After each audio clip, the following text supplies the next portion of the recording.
It was early, on January 18, 2018, and the eyes of the Toronto police were trained on a high-rise building in the neighborhood known as Thorncliffe Park.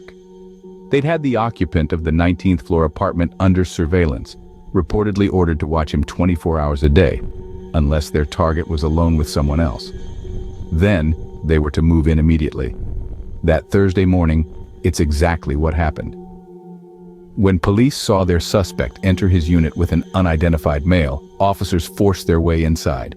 They found a young man bound to the bed but unharmed. They arrested the resident of the apartment. His name, Bruce MacArthur. In the heart of Toronto's LGBTQ village, a sinister mystery was unfolding. Between 2010 and 2017, 8 men mysteriously vanished, leaving the community in fear and confusion. The Church and Wellesley neighborhood, a vibrant, tight-knit community, was plagued by a chilling uncertainty. The once safe haven for the city's LGBTQ community was now overshadowed by a growing unease. As the years passed, the list of missing persons steadily increased. These were ordinary men living ordinary lives until they were inexplicably gone. The seeming randomness of their disappearances only heightened the fear. The community was left grappling with the unknown. Who was behind these disappearances, and why? The community rallied together, searching for their friends, their neighbors, their loved ones. As the tension escalated, so did the investigations. The largest in Toronto police history, it spurred both internal and external reviews, ensnaring the city in a web of questions and speculation. The chilling series of events would eventually lead to the unmasking of a figure of terror, Bruce MacArthur. The man behind the mask was a 66-year-old landscaper, a seemingly ordinary man, but beneath the surface lurked a chilling reality. Bruce MacArthur, a seemingly ordinary landscaper, had a troubled upbringing that hinted at the darkness within. Born on October 8, 1951, in Lindsay, Ontario, into an environment that was far from nurturing, his early years were shadowed by hardships that left deep imprints on his psyche. The turbulence of his childhood was a stark contrast to the placid exterior he would later present to the world. MacArthur's journey from his early years to his eventual arrest was not a straight line, but rather a twisted path that was heavily influenced by his upbringing. His formative years were marked by struggles, shaping him into a man who harbored dark secrets beneath the veneer of a normal life. MacArthur's first career was in retail, selling men's socks and underwear.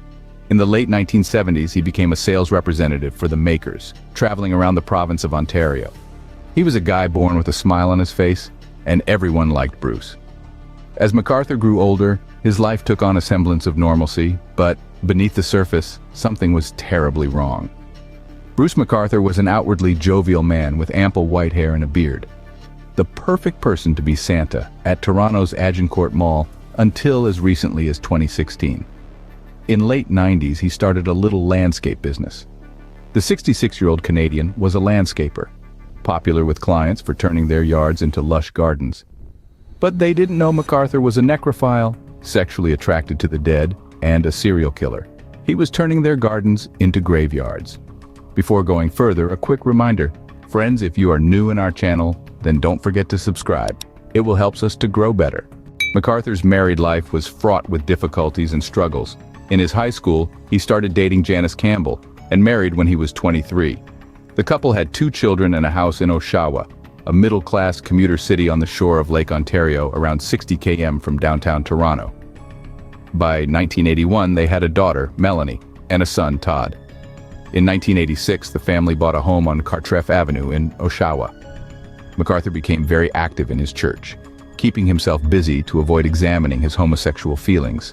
MacArthur began having affairs with men in the early 1990s.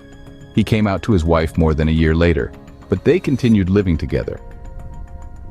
Sometime after 1993, MacArthur's employment in the clothing trade came to an end. The couple faced financial difficulty in part due to legal issues connected to their then teenage son, Todd, who had been prosecuted for making obscene phone calls to women. The couple mortgaged their home in 1997 and declared bankruptcy in 1999. MacArthur separated from his wife in 1997 and moved to Toronto as there was no gay community in Oshawa at that time. He remained on good terms with his family. Just after noon on October 31, 2001, MacArthur followed actor and model Mark Henderson into his apartment after being invited inside to see his Halloween costume.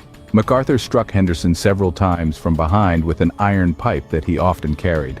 Henderson fought back before losing consciousness. After waking, he called 911 when was taken to St. Michael's Hospital, where he needed several stitches on the back of his head and his fingers, as well as 6 weeks of physiotherapy. MacArthur turned himself in after the attack, claiming not to remember the attack. He pleaded guilty to charges of assault with a weapon and assault causing bodily harm, and received a conditional sentence of 729 days, 2 years less a day, on April 11, 2003. A further charge of carrying a concealed weapon was withdrawn at the time. The Halloween assault marked a turning point in MacArthur's life, leading him down a path of darkness. The LGBTQ village in Toronto started to notice a disturbing pattern. Men were disappearing without a trace. Between September 2010 and June 2017, MacArthur murdered 8 men. His targets were usually vulnerable, poor, lonely, or new immigrants. All were taking their first steps to explore their sexuality in a new, accepting, and what they thought was a safe country. MacArthur's victims are Andrew Kinsman, Salim Eason, Skandaraj Navaratnam, Abdulbasir Faizi, Krishna Kumar Kanagaratnam, Dean Lisowick, Sorush Mahmoodi, Majid Kaihan. They thought he was a friend. They trusted him. Then he killed them. With each missing person, the fear grew. Conversations turned hushed, gazes turned suspicious. The vibrant colors of the village seemed to dim. The authorities were alerted and missing persons investigations began in earnest. Yet with no leads and no signs of the missing men, the investigation seemed to hit dead ends. As the list of missing men grew, so did the community's unease and the pressure on the authorities. With the establishment of Project Houston and Project Prism, the police were closing in on a suspect. In their quest to solve the mystery of the missing men from Toronto's LGBTQ village, the Toronto police launched 2 vital projects. The first, Project Houston, was initiated in November of 2012. This was an investigative effort aimed at uncovering the truth behind the disappearances of 3 men, all of whom had mysteriously vanished from church in Wellesley between 2010 and 2012. Project Houston, however, was disbanded in April of 2014, having failed to determine whether the disappearances were, in fact, due to foul play, or if they were merely coincidental. Despite this setback, the seeds of suspicion had been sown, and the police were not ready to let the matter rest. Enter Project Prism. Launched in August of 2017, this was a fresh investigative effort, this time focusing on 2 new missing persons cases, one Salim Eason, the Turkish immigrant, and other Andrew Kinsman, who disappeared the 26th of June 2017, one day after attending Pride Toronto. Both men had disappeared in the spring and summer of the same year, and both were connected to the church in Wellesley area. Andrew Kinsman's disappeared on June 26th became MacArthur's downfall. The 49-year-old was different from the other victims. Kinsman, well known and liked among Toronto's church and Wellesley gay community, and was the caretaker of his apartment building in Cabbagetown. His disappearance following Toronto's Gay Pride Parade was quickly noted. Within days, posters of Kinsman's face adorned lampposts, and his absence became the first topic of discussion in the local area. Was Kinsman another of the growing number of missing gay men in disappearances that had been disturbing the community for almost a decade? When police searched Kinsman's apartment, they found computer files on UK serial killer and noted necrophile Dennis, the kindly killer Nilsson. Nilsson's methods were eerily similar to those of MacArthur. They also found a documentary on US serial killer John Wayne Gacy, and 10 pictures of Bruce MacArthur taken on September 11, 2010, using Kinsman's camera. The name Bruce was scrawled on Kinsman's calendar for the day he disappeared. We'll never know if Kinsman suspected MacArthur was a killer and was doing his own investigation. Police caught a solid break when they discovered CCTV showing Kinsman getting into MacArthur's red 2004 Dodge Caravan. They finally had a suspect. In September 2017, MacArthur was under physical surveillance. Police snatched a coffee cup he discarded, getting a sample of his DNA.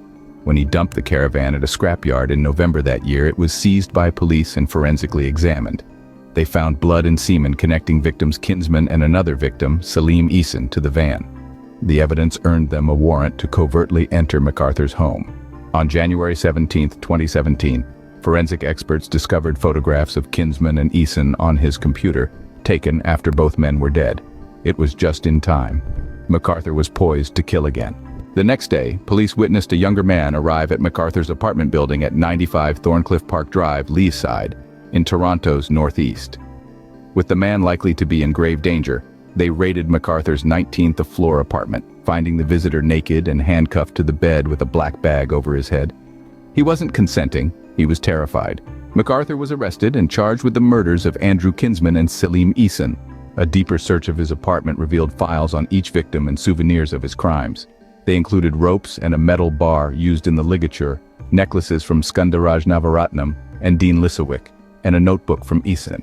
They also found a file he'd prepared for the man they'd saved. MacArthur didn't disclose the fate of his victims, but the surveillance operation did. Police checked 75 properties they associated with him. At a client's property in Leaside, they found body parts from the 8 victims in large planter boxes and an adjacent ravine. Karen Fraser, the homeowner, told a press conference MacArthur was a talented gardener and he was very fond of his children. He was a great-grandfather. He was the best friend, neighbor, relative anyone could want, she said. Fraser had no intention of moving from the house despite the grisly discoveries. One question remained in everyone's mind. Were there only 8 victims? The details of the victims' deaths were shocking and heart-wrenching. These were men from Toronto's LGBTQ village, Church and Wellesley. Men who had disappeared without a trace, their absence echoing in the hearts of their loved ones. Each victim was a tragic loss, a life cut short far too soon. The gruesome findings sent shockwaves through the community and the nation. The case of Bruce MacArthur, the seemingly benign landscaper and a Santa Claus of Agincourt Mall turned serial killer, was a chilling reminder of the darkness that can lurk beneath the surface of ordinary lives. MacArthur entered a guilty plea early in court proceedings, but showed no sign of remorse. Mr. MacArthur no doubt would have continued killing innocent victims if not apprehended, the sentencing judge noted. He was given a life sentence on each murder charge, with a non-parole period of 25 years. MacArthur will likely die in prison. Questions arose about how MacArthur was able to evade capture for so long, and why the initial investigations into the missing persons cases were not more thorough. The trial concluded in 2019 with MacArthur pleading guilty to 8 counts of first-degree murder. The verdict was a life sentence without the possibility of parole for 25 years. It marked the end of a chilling chapter in Toronto's history, but the impact of MacArthur's actions on the LGBTQ community lingered. Meanwhile, efforts to heal and rebuild were underway. Memorials were held for the 8 men whose lives were tragically cut short, their names were remembered, their stories shared, and their contributions to the community celebrated. But there is a question arise whether these 8 men were the only victims of MacArthur. Between 1975 and 1978, 14 men from Toronto's gay community were murdered. The method of the killings varied, including beating, strangulation, and stabbing. Police solved around half the cases, but the rest remained cold cases. The murders stopped around the time MacArthur started traveling. Would it surprise me if Mr. MacArthur was linked to some murders from his late 20s?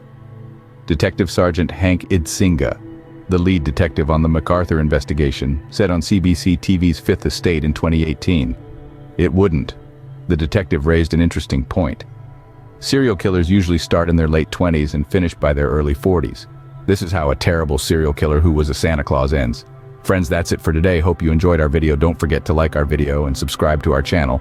That will help us to grow our community. Give your thoughts about comment section.